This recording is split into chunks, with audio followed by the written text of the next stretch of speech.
మొక్కలకి నీళ్లు పోస్తున్నాడు ఓ తోటమాలి. అతని పేరు గంగాదాస్.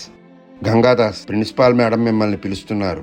టేబుల్ మీద ఉన్న కాగితాన్ని చూపిస్తూ, మీ కుమార్తె రాసింది, ఇది చదవండి అంది ప్రిన్సిపాల్.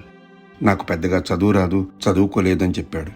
టీచర్ చదవడం మొదలుపెట్టింది. హిందీలో రాసుంది. దానికి తెలుగు అనువాదం ఇలా ఉంది: నేను బీహార్లో ఓ పల్లెటూరు వాసిని. అక్కడ వైద్యం, విద్య ఇప్పటికీ దూరపు కలల్లా కనిపిస్తాయి. ప్రసవించే సమయంలో చాలా మంది మహిళలు మరణిస్తున్నారు. అందులో మా అమ్మ కూడా ఒకరు. ప్రేమ, సంరక్షణ, త్యాగం, కరుణతో తల్లిని తయారు చేస్తే అప్పుడు నా తండ్రి ఈ భూమి మీద అత్యుత్తమ తల్లిలాంటి తండ్రి. గదిలో నిశ్శబ్దం ఆవరించింది. గంగాదాస్ శుతిమెత్తని ఏడుపు మాత్రమే ఆ గదిలో వినిపించింది. నాలో నేను, తల్లిలాంటి తండ్రి. త్వరలో యూట్యూబ్, స్పాటిఫైలో వింటూనే ఉండండి, వినిపిస్తూనే ఉండండి. మీ శర్మ నేమాని.